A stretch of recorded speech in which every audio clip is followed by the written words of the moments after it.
Alrighty, remember when I told you that a covalent bond was when electrons were shared between atoms? Well, it turns out that sharing doesn't always happen equally. We're stopping here and talking about this now because how much different atoms like stealing electrons through bonds can affect how we predict and write chemical structures.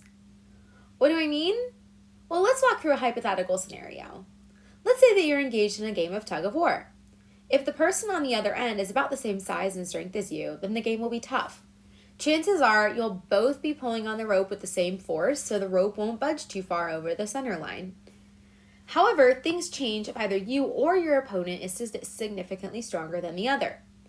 If your opponent is stronger, they will pull a larger share of the rope towards them. If you're stronger, you'll pull a larger share of the rope towards you until someone wins and the other falls over or crosses the line. It's the same thing with atoms making bonds, except instead of a rope, they're pulling on electrons. And some atoms are better at pulling electrons through the bond than others. And so while some covalent bonds result in near even or completely even electron sharing, some bonds have electrons more concentrated on one end than the other. We call the ability of an atom to attract electrons through bonds electronegativity, which we'll abbreviate as EN. The higher the electronegativity of an atom, the better the atom is as at pulling electrons through bonds. But what we care about is the difference in electronegativity between two atoms, or the delta or the change in electronegativity. Because it's the difference in the electronegativity value between two atoms that can tell us how electrons are shared or not shared through bonds. Here, I've included a periodic table of electronegativities.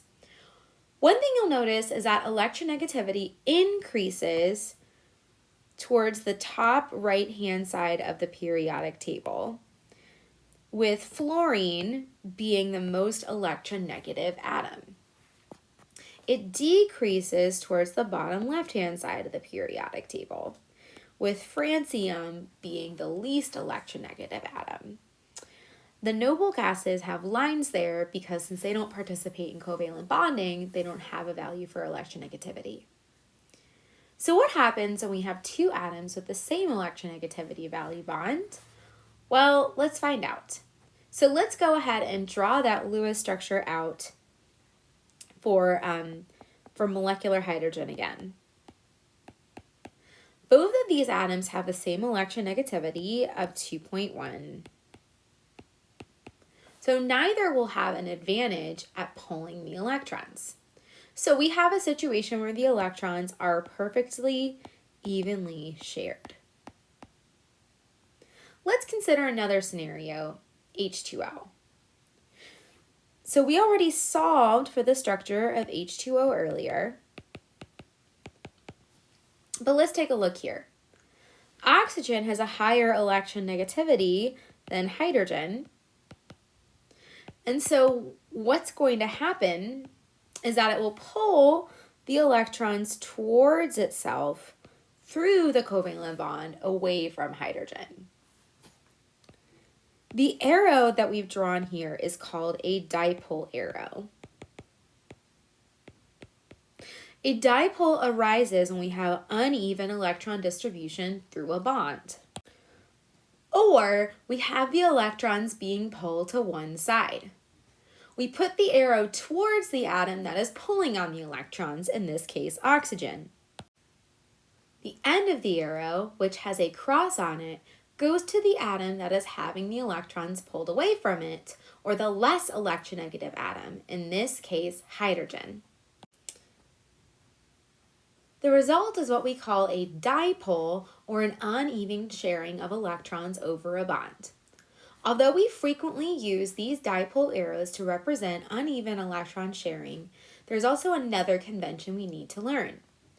When oxygen is pulling electrons away from hydrogen, it ends up with slightly more electron density than it would have in a perfectly even covalent bond. This means that compared to plain old oxygen, this oxygen here has slightly more electrons, or a fraction of an electron more, compared to a normal covalent bond, which gives it a very slight or partial negative charge. We call this a partial negative charge. To indicate that this charge is permanent, although slight, we put a lowercase Greek letter delta in front of the charge. Similarly, hydrogen will end up with less electron density than it would if there was an even sharing through a perfectly covalent bond. So it has a slight partial positive charge. This brings up the concept of polarity, or when electron density is permanently unevenly spread across a molecule. A polar bond results when there is a permanent positive charge on one end and a permanent negative charge on the other. So the dipole refers more to the movement of the electron density across the bond, whereas the polarity is the resulting charge separation. So, how do we know if a bond is polar? We have a formula to follow that can give us a pretty good idea if a bond is polar. When we have two atoms in a bond, we write down their electronegativities. We subtract the smaller electronegativity from the larger one, and the result can tell us what's up. If the difference between electronegativities is 0.5 or less than 0.5, we have a nonpolar covalent bond. Nonpolar means there is no permanent charge concentration, or the electrons are actually evenly shared across the bond.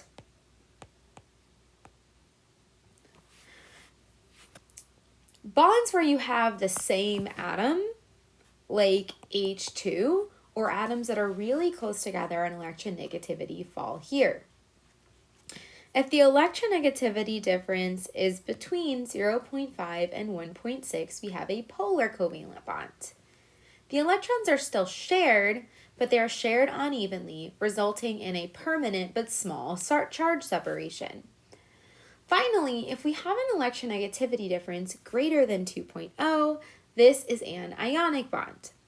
So remember back when we talked about bonds between group 1 and 2 metals with nonmetals? Yep, that trend holds. As for transition metals, well, we're going to ignore them because this model does not describe what actually happens in transition metal compounds. The truth here is complicated. So let's start by looking at the molecule HI. Propose a structure, write the electronegativities under each atom, and then determine if the bond is nonpolar covalent, polar covalent, or ionic. Pause and give it a try. So hydrogen has 1 electron and wants to make 1 bond to get 2. Iodine has 7 electrons and wants to make 1 bond to get 8 electrons. So we can draw a single bond between hydrogen and iodine. Now, hydrogen has an electronegativity of 2.1, whereas iodine has an electronegativity of 2.5. The difference between these two electronegativities is 0.4. So this bond is nonpolar covalent. So this is one of those cases where even though hydrogen and iodine are 2 different atoms, their electronegativities are close enough together that neither atom is really pulling on the electron density. So there are no poles formed, hence a nonpolar covalent bond.